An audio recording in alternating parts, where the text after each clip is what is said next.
I'm really excited to be here today. So for those of you who don't know me, I'm Dan MacCombie. I am the director of product at Fluence. So I build our courses and do many other things. And I'm also a licensed mental health counselor. And I am so excited to be here today with Yeah. Dr. Megan Rundel. I'll let Megan introduce herself, but Megan, amongst other things, is a Zen teacher, a psychedelic therapist, a psychoanalyst, and she's going to be teaching our upcoming course on Buddhism and psychedelics this fall. So it just made sense to have a conversation where we could talk about some of these themes that I think are so important that come up in a lot of our work, probably relevant to a lot of you.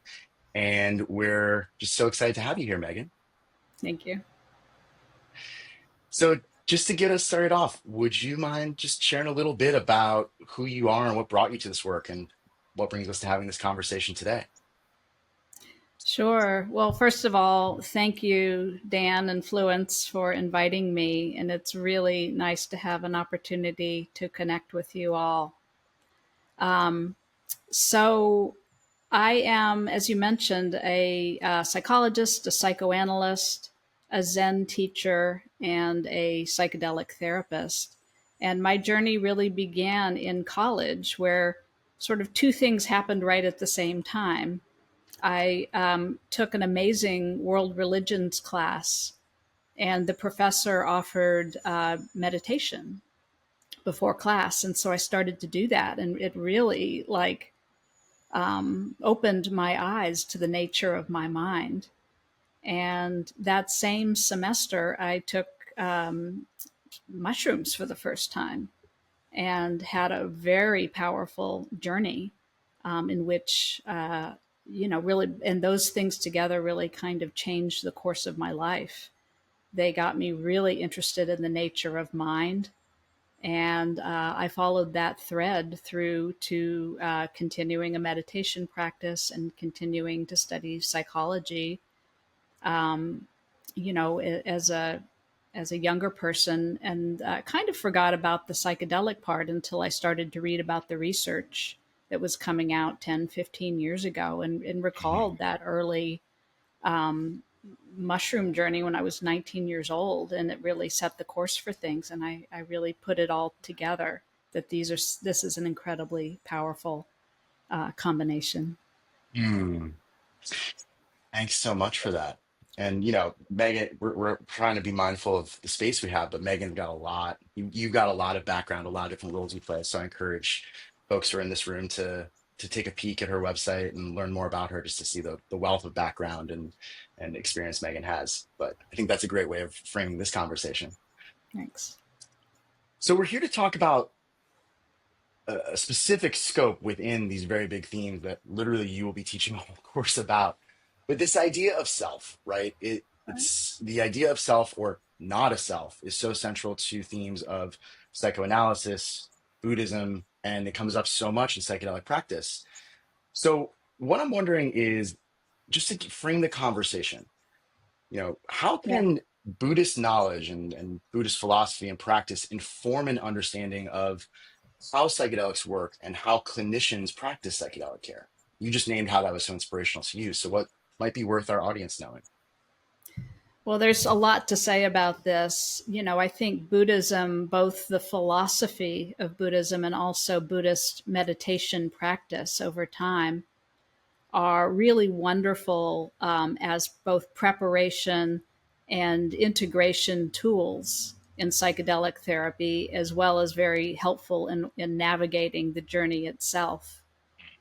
And they're very helpful for the psychedelic therapist to be grounded in so many ways. What happens in a psychedelic experience is sort of like a distilled rocket ship version of what happens over time in meditation practice.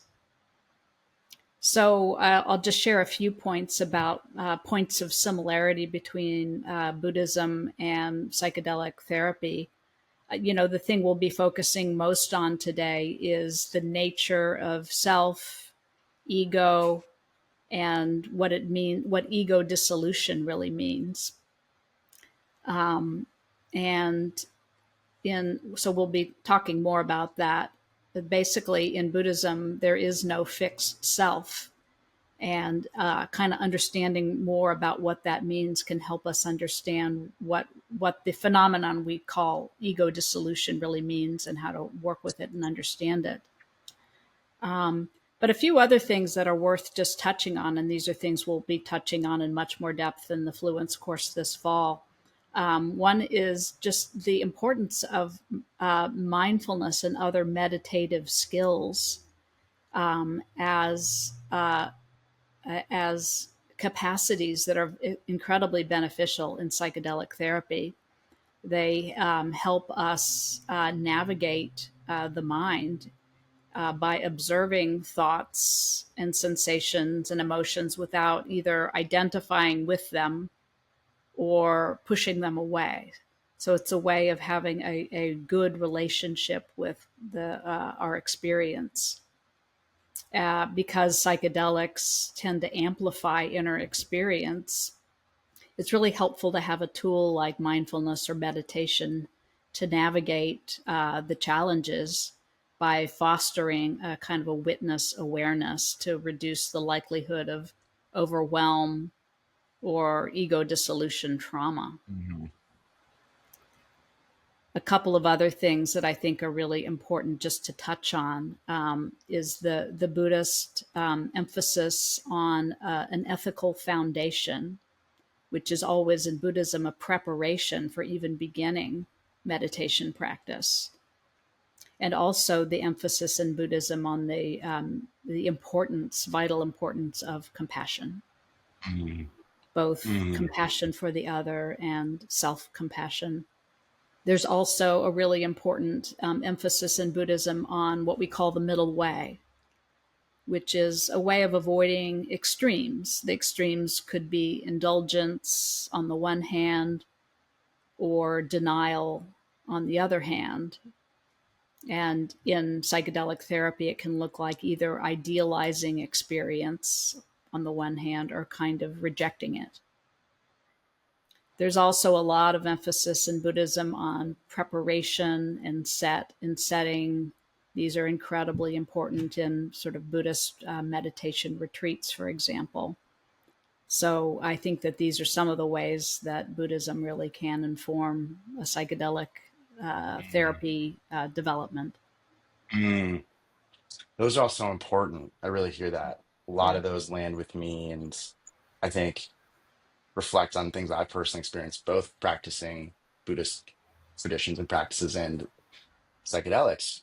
One Yeah. thing that I'll just name too that I think was embedded in what you said is that quieting of, default mode network, as we talk Right. about in psychedelics, but I think of it as the quieting of the monkey mind, right? Both Yes. deep Buddhist meditation practice and psychedelic experiences can really wash away that narrative layer and allow folks to see some of the deeper underlying truths in their experience, their subconscious, Yeah. etc. I Yeah. like to say the most psychedelic experience I ever had was day 6 of a Zen session. Yes. Exactly. Right. Yeah. For sure. Totally. Yeah. So thank you for that. To bring us a little closer to where we're aiming our lens today. We're exploring this idea of self and no self, and you have a Yeah. lot of different lenses from which you think about that, right? Being Yeah. Right. psychoanalyst, Buddhist practice. Help our audience understand, why are we even talking about this, and what are the ways that you view that concept and how it comes up? Okay. This is a very, big, deep topic. It's important. It's important because, a big thing that happens in psychedelic therapy is working with the self, the experience, the subjective experience of the self. And so I'm going to talk about these two words, self and ego, which are similar in many ways, but tend to have different inflections. So in psychoanalysis, the ego is the part of the self that deals with reality, that kind of mediates between the inner world, what Freud called the id, what we might think of as emotions, and the external world. So this ego is actually really necessary and important to be able to navigate the world. And in a psychoanalytic sense, ego develops over time and becomes a relatively coherent sense of self that can be weak or strong, fragmented or integrated. And it's actually really important to have some ego strength in this sense because, that just helps you know how to drive a car and know how to, go to the grocery store and do all of the things that we need to do. And so a goal in psychoanalysis is to help make the ego stronger, but also more flexible.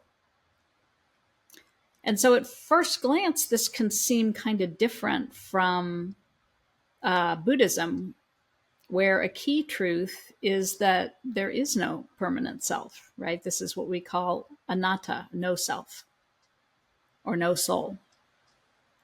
And what we think of as the self is actually just a kind of a constantly changing group of physical, mental, and emotional and relational components. I think of it as like a kaleidoscope.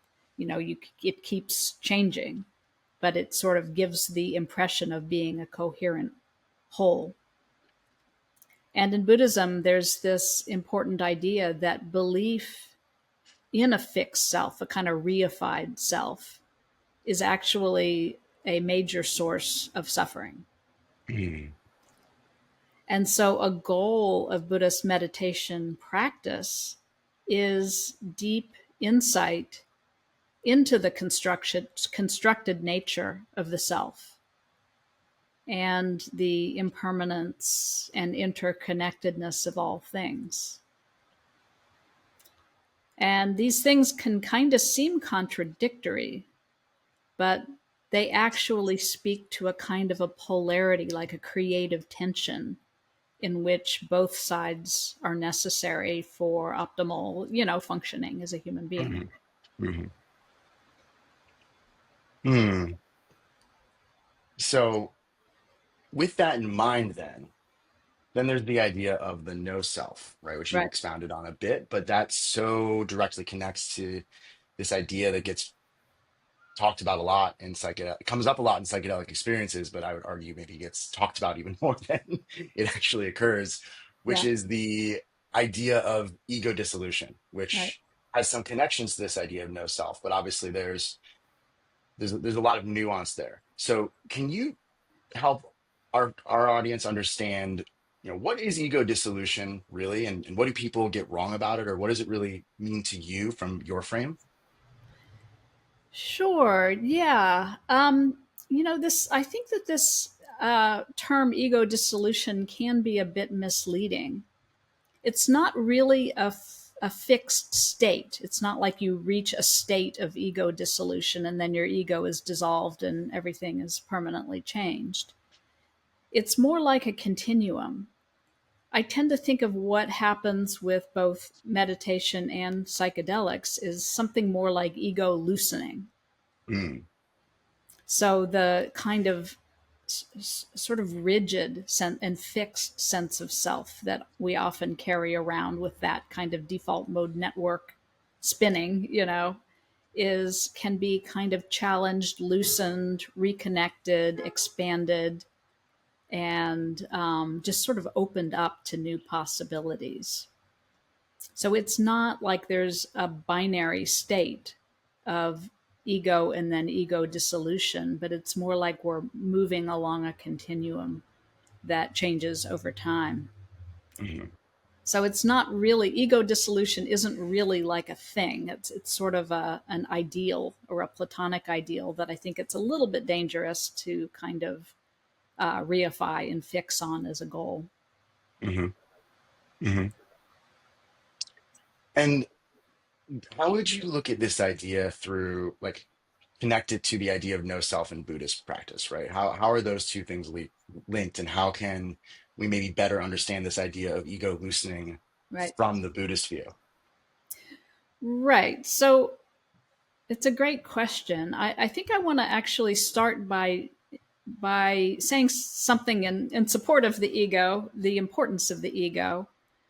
And in the author Jack Engler's words, you have to be somebody before you can be nobody. Mhm, In other words, you need to have some ego coherence and strength to benefit from psychedelic experience.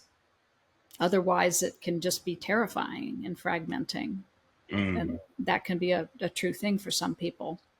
And that's one of the important reasons why we select people for, we have an important selection process for people to be good candidates for psychedelic therapy. But at the other end of the pole of that sort of dynamic polarity we were talking about, many people have a kind of rigid sense of self, that default mode network that's in a bit of overdrive, that can benefit from loosening and becoming more open and flexible. So it's the I, I find it really helpful, a distinction made by a scientist at the Imperial College of London named Matthew Noor. And he offered a model that distinguishes between what he calls the minimal self from the narrative self. mm, So the minimal self is that ego I was mentioning before that operates in the moment to navigate the world. So that, when I wake up in the morning, I know what my toothbrush is for.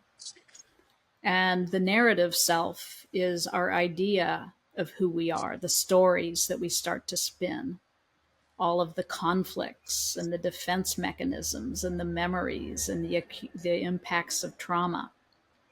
So when we talk about ego dissolution or ego loosening, we're really referring more to that second aspect of narrative self.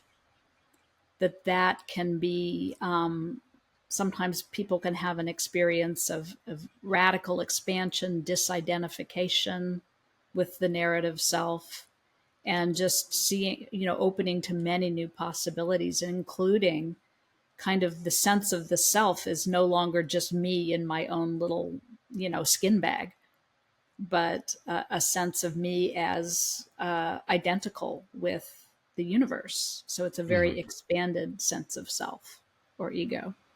mm. It's a really helpful frame, right? Yeah. The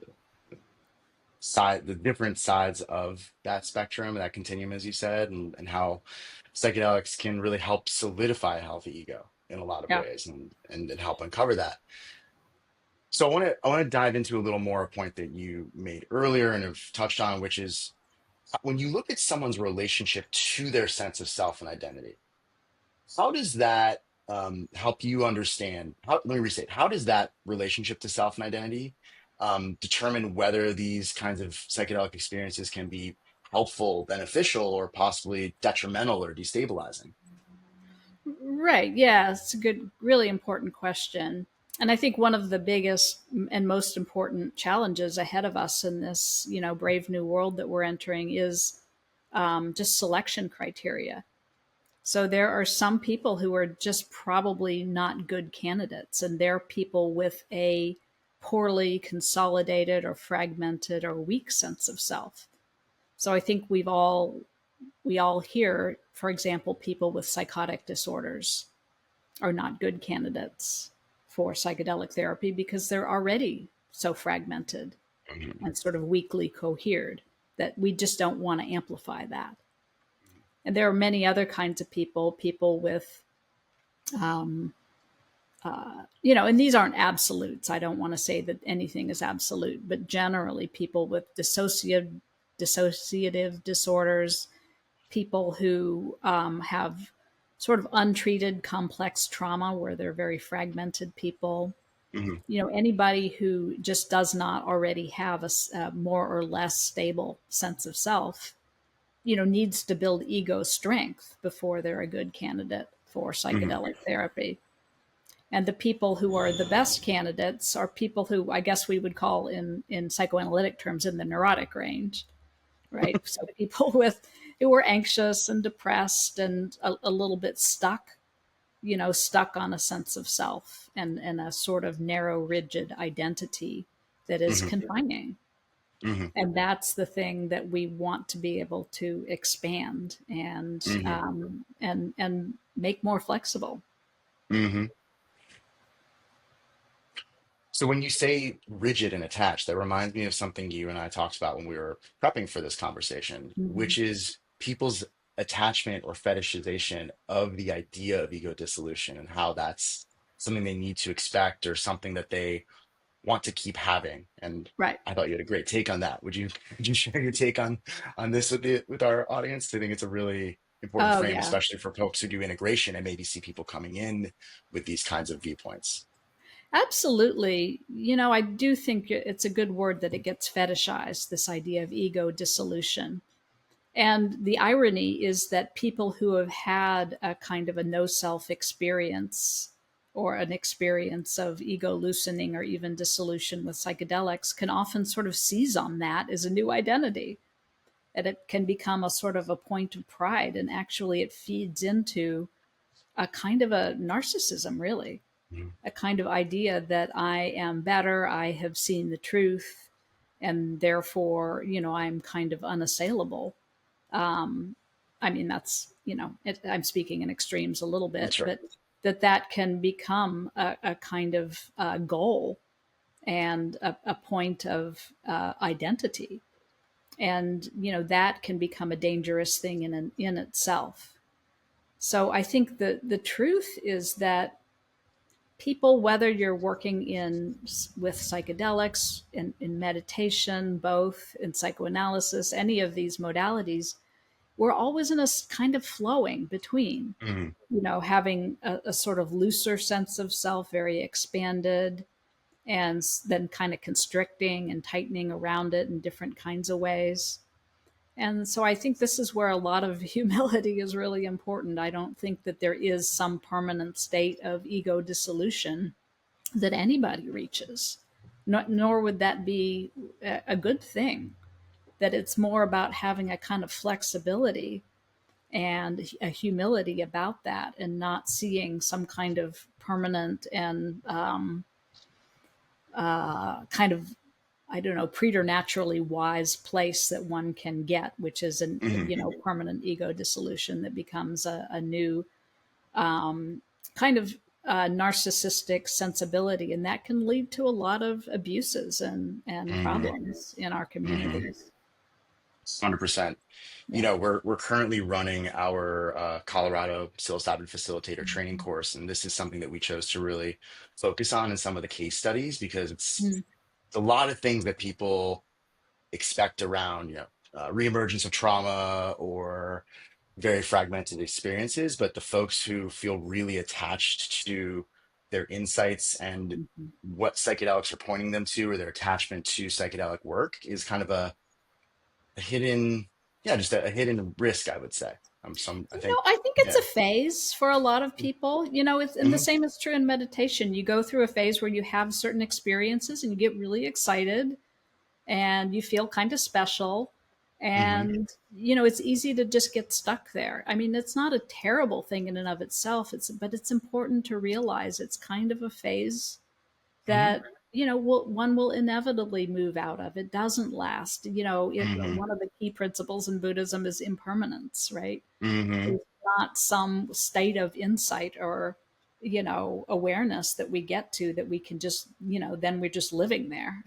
Yeah. It's just not how it works. And that kind of wish or hope, it's a normal phase, but it's also important to sort of be able to see it that way. I really love the way you frame that, right? Recognizing and validating its normalcy. And I Hmm. know I have, and I'm sure you have seen clients who come Hmm. through with that excitement, but really like, do they get stuck in it? Does it become Right. a fixation or do they move Right. through it? And Right. you never step in the same river twice, but some people, but some people may think they can keep stepping in the same river twice. And that's maybe where it starts to become more difficult to help them continue on their path. Right. Right. Yeah. Yeah, people think, I'm there. I've reached, the point of wisdom, and now I'm gonna, I don't know, hang out my shingle as a kind of guru or something like Hmm. that. And I'm the person who knows the truth, and that's where it gets really dangerous. Yeah. But Yeah. it's, if we can hold it lightly, that's the key. Exactly. Yeah. Yeah. My corner of the Instagram algorithms tends to show me a lot of those kinds of books. Yeah. So you've worked in a variety of contexts. I know the majority of your work is in the ketamine context where there's a particularly dissociative tendency, of course. But Mhm. for those of our community who have not maybe had this experience, from your seat as a practitioner, what is it like to be with someone who is having an ego dissolving or loosening experience? And how do you present how are you in the room when they're working through that? It's sort of quiet. There's not no fireworks usually. It's a quiet inner experience. And the key is just, as with all psychedelic therapy experience, I think is so much of it is nonverbal. So much of it is just about staying with the person in a kind of companioning, really, in a way that's sort of not too pulled back, but also not too intrusive. Just being with them, validating their experience, helping in the ways that could be helpful. But, in a certain way, there's nothing special about it. It's not like some big thing is happening. It's a quiet Hmm. experience for both people. And really Hmm. the juice is in the integration. Hmm. I mean, occasionally people will have some kind of, bigger or noisier kind of moment. And, when some things are really, often it's more in the leading up to it where things are Yeah. releasing, emotions are releasing, bodily things are releasing. But the moment of, ego or self expansion or ego dissolution, which again, I'm not super crazy about that term, Hmm. there's not much to see in a way. Hmm. Hmm. Yeah. Usually, yeah. Yeah, One, sometimes there is, but yeah, I mean, one. it's my Zen teachers always, when I would come in to talk to my teacher about some, special experience I'd had, and they would just say, well, keep going, or nothing special. So it's just, the main thing is to just, is don't get too attached to it. Yeah, yeah. Yeah. It's reminding me of the time I was present with someone who just started yelling ego death over and over and over while they were having it. Yeah. Yeah. Clearly something they've been working Yeah. for. Yeah. Right. Um, well, you're pointing to something really important, which is from our frame, and I would guess you would agree with this to a large degree, is so much of the most important work of psychedelic practice is actually in integrating material, Right. right? Like, how Totally. do you Absolutely. unfold it? How do you make sense of it? One thing you've mentioned is that meditation practice has its Mhm. own built-in integration process. Absolutely. Psychedelics, not necessarily. So when someone does have a profound no self or non-dual experience, how do you approach helping them integrate it, making sense of it, unfolding it into their everyday life? Yeah. Well, there's a few things. I mean, one thing is, first of all, to acknowledge it. I think that's important, to really acknowledge what's happened, and that it's a beautiful thing, an important thing. Hmm. But also that it's something not to get attached to as an identity, but actually to weave into everyday life. Hmm. And this is the work of a lifetime. I think there's something about the very short time frame in which psychedelic experience happens that makes people want to integrate then quickly. Or, the thing about Buddhist meditation practices, because it unfolds slowly, this sort of, in a way, that integration is built in. It's just part of the practice. And, each sort of Buddhist tradition have different systems, methods for, it's kind of an ongoing process of both experience and integration. But because the psychedelic experience, we talk about it in this phased way. There, preparation is separate from medicine session, which is separate from integration. That I think people can have unrealistic expectations that you could integrate a big experience in a few sessions, for example, Hmm. or a few weeks or months. But truly, it's about sort of, I think of it as like tacking back and forth between Mm. the experience and the insights of the experience. And then how does that actually apply when you had that fight with your partner this morning, or when your father is dying, Hmm. or when you're stuck in one of your habit loops that, wow, it came back even after that ego dissolution experience I have. I still find that I'm, you know, getting furious at the driver next to me on the freeway. You know, Hmm. how do we really, it's about kind of moving back and forth over and over in different situations from different facets, different angles, includes within relationships, obviously. And it's just, you know, it's the work that it doesn't end. Hmm. Yeah. Yeah. It's interesting to reflect as you say that on, someone may have one of these very profound experiences and they can ride that wave for a moment. And then, Yeah. you have that fight and it could be Right. very easy to feel like, oh, none of what I experienced, none of what I learned mattered. And that's Right. where the art and the nuance of what you're talking about becomes really important. That's a really good point, and that brings up another thing that integration actually it's a piece of work. So this, I think people can come to psychedelic experience with a kind of passive mind, like I'm just going to lie here and I'm going to be changed, and I don't have to do anything.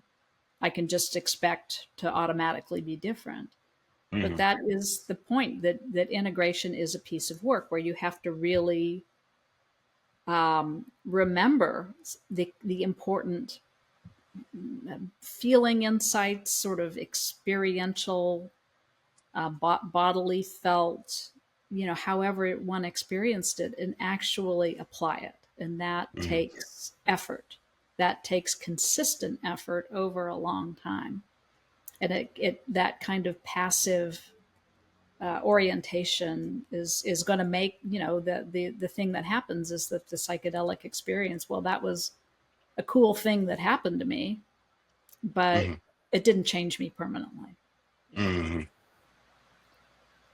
Yeah. And it's one of many cool things that may get to Right. keep happening in your life. Yeah, exactly. I mean, we have lots of cool experiences, but, you know, in order for it to truly be transformative, you know, this is why we call meditation practice. It, you know, it Hmm. is actually, it takes a lot of practice, you Hmm. know, a consistent practice over time. And that this transformation is slow. With psychedelics, there's the potential for a kind of a more rapid transformation, but only if we really take a hold of it Mm. Yeah. and keep working it. Yeah. And also, I'll just put in a word here for the important, vital importance of preparation, which I think, you know, is part of it, the integration. Because if one is well prepared, then one is more ready to do the kind, you know, when a person puts that kind of work and intentionality into preparation, that makes for a much more likelihood of putting that kind of work and intentionality into integration. Yeah. Yeah. And you're pointing to the tension that can often come up a lot, right? Just to speak from the lens of state regulated Mm, practices, facilitators in Colorado and Oregon are required to do one prep, one integration session, right, right, whereas, most practitioners of ketamine like yourself frequently do more. And even right. most state licensed practitioners I know can't really mandate more, but strongly encourage it because it's a big expectation to uncover the material that may emerge and be with it in preparation and to allow it to unfold in one 45 or 60-minute session. I mean, there's no way, right? Yeah. I Yeah. mean, just to speak to my own practice, you know, I have a practice of psychotherapy and psychoanalysis, and I only do psychedelic work with people who are ongoing clients. So I do at least 6 months of preparation before any psychedelic experience, at the Hmm. very least.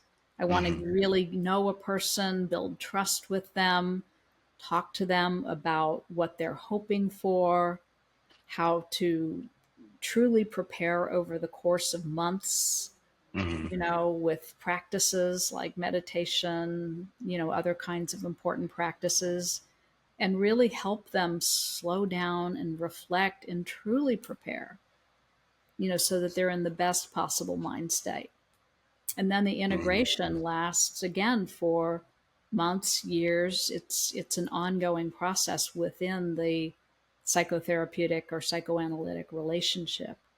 And, you know, I understand why we do it this way and, you know, in these regulated environments with the very short preparation and integration sessions. But I think it's really important for all of us to know that we're also losing a lot with Yeah. those very short term models, and to really think about that. Hmm. Totally.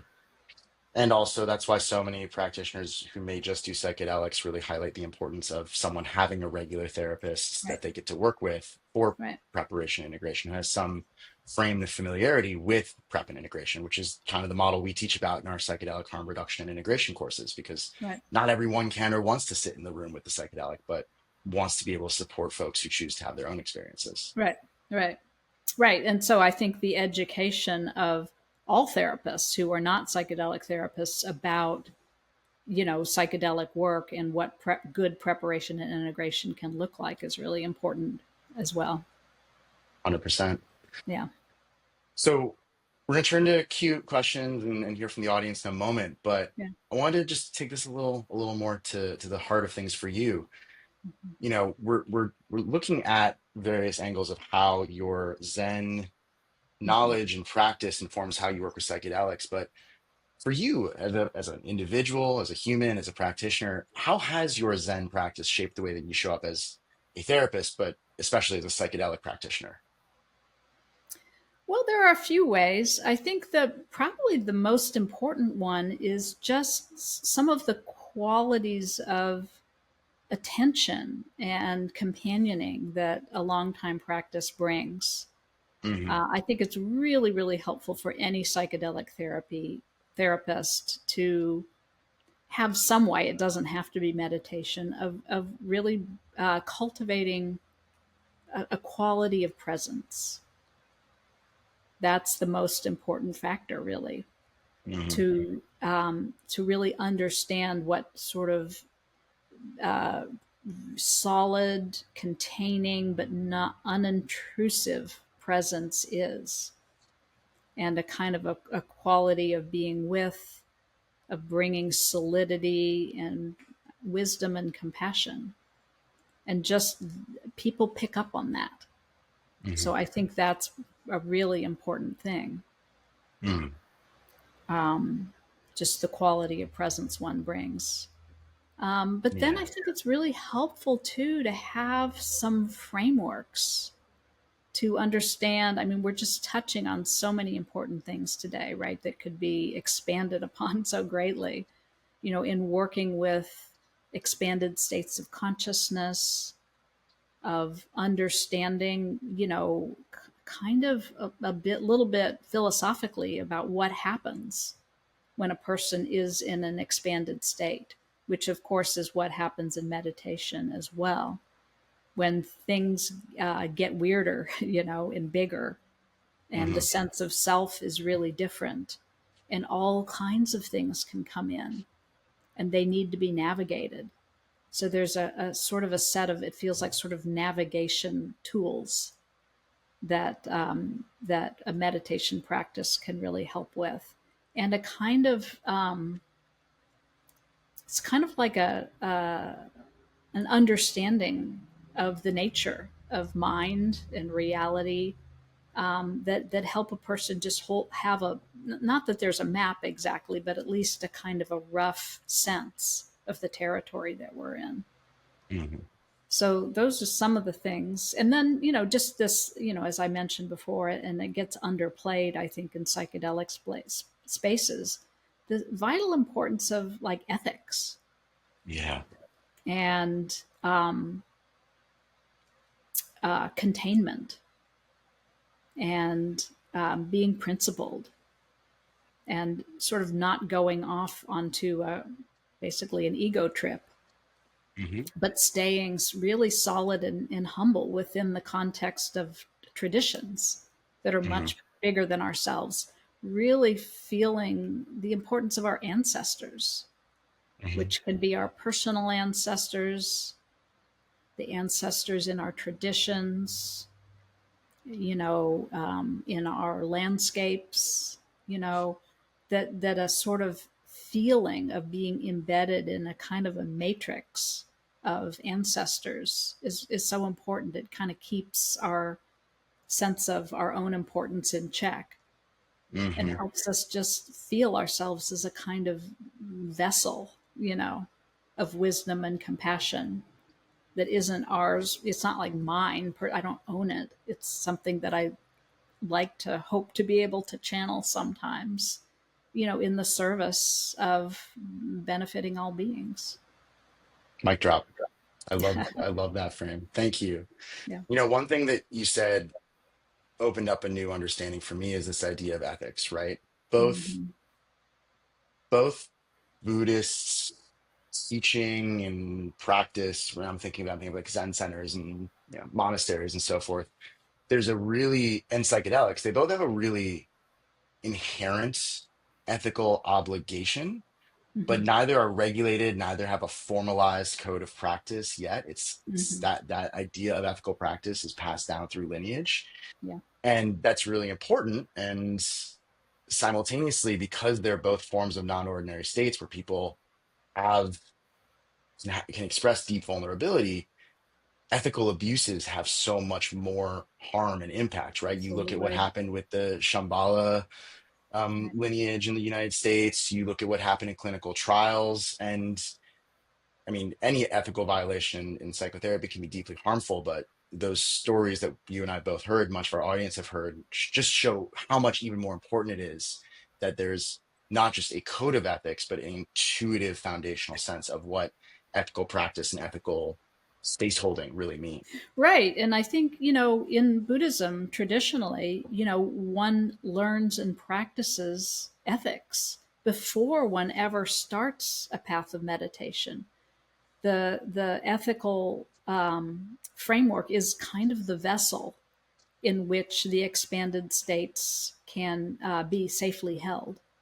So that is first. It's not like an add-on.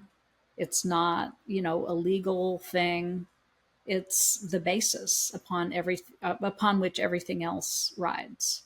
So it has to be first. It has, even though most people are really eager, like, no, I want the fun stuff. I want the expanded states. You really have to start with the grounding, the ethics, and emphasis on non-harm, on, this is not in order to serve your needs or ego or anything else. This is, to be held in a really specific sacred context, and that has to be the foundational Yeah. stance. Yeah. And I love that you use the word sacred, right? We live in a pretty secular world, and one of the things I love about Buddhism and Buddhist practice and why I practice it is because it's not a dogmatic Right. lens. It's not, there's no imposition of what your idea of sacred has to be.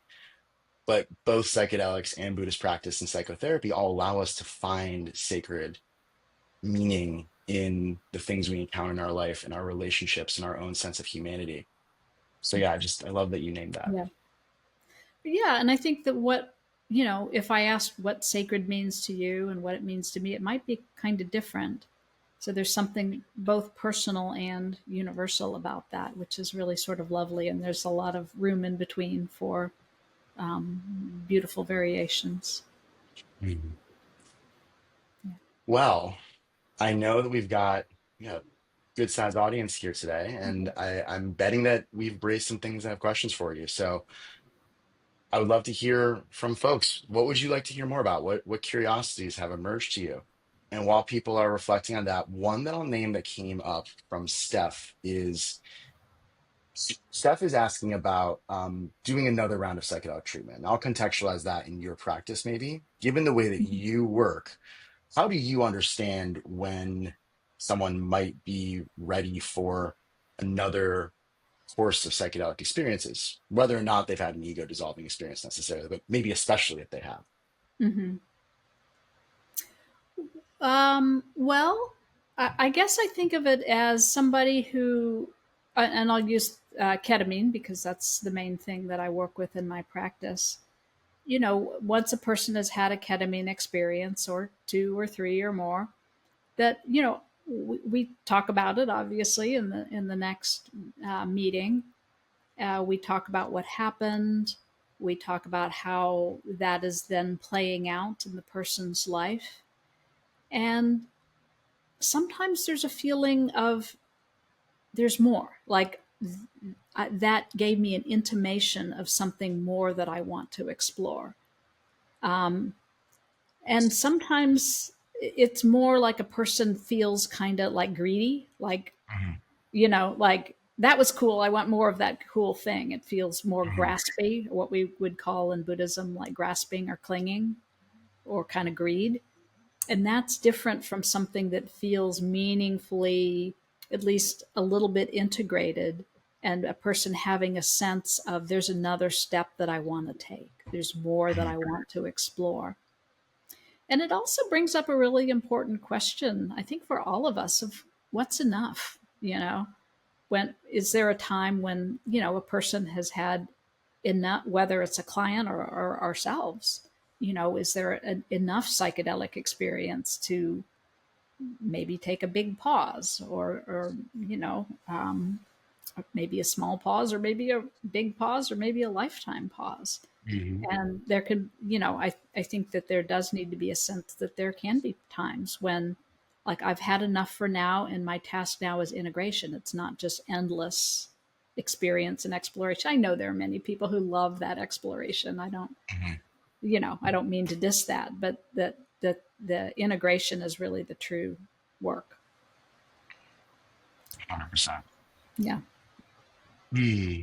So we got a few other uh, folks who popped in, and we can't pick every single question. There are some really great ones in here, so I'm going to just pick ones that I think Yeah. kind of deepen what we've been exploring. Doesn't mean the other ones aren't wonderful. Um, so you talked about exclusionary conditions, and when you were talking about that, you're particularly ones that you think maybe led to, would indicate a fragmented ego or a fragile ego state. Yeah. So Tom is asking about anxiety, and particularly highly anxious folks as compared to maybe someone who has anhedonic depression. How do you think about anxiety levels as that relates to ego strength and suitability for psychedelic practice? So that's a really good question. I think people who are highly anxious, in my experience, which we're all still learning so much, right?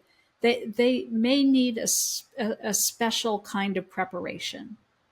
They can be good candidates, but it can be a bad experience for somebody if they enter a psychedelic experience in a state of anxiety that isn't effectively navigated.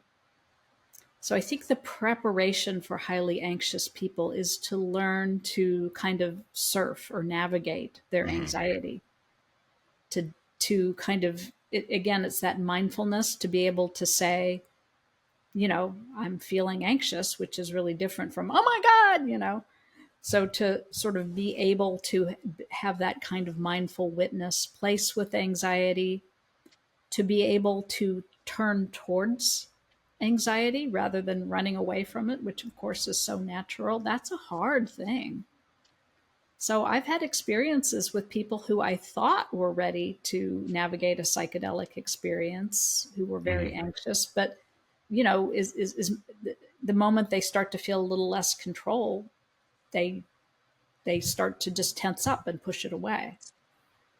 Mhm. So I think that's a big determining factor. Is the person really ready, prepared to, with some very specific and develop tools? It takes a little time to start to develop them. It's not just naming them and then assuming a person will be able to implement them, Yeah. but to have a person have some time under their belt where they have at least some ability sometimes to disidentify with anxiety, to soothe anxiety when it comes up, to have compassion for anxiety, and to be have the courage and the willingness to turn around and look at it rather than just running away from it or becoming overwhelmed.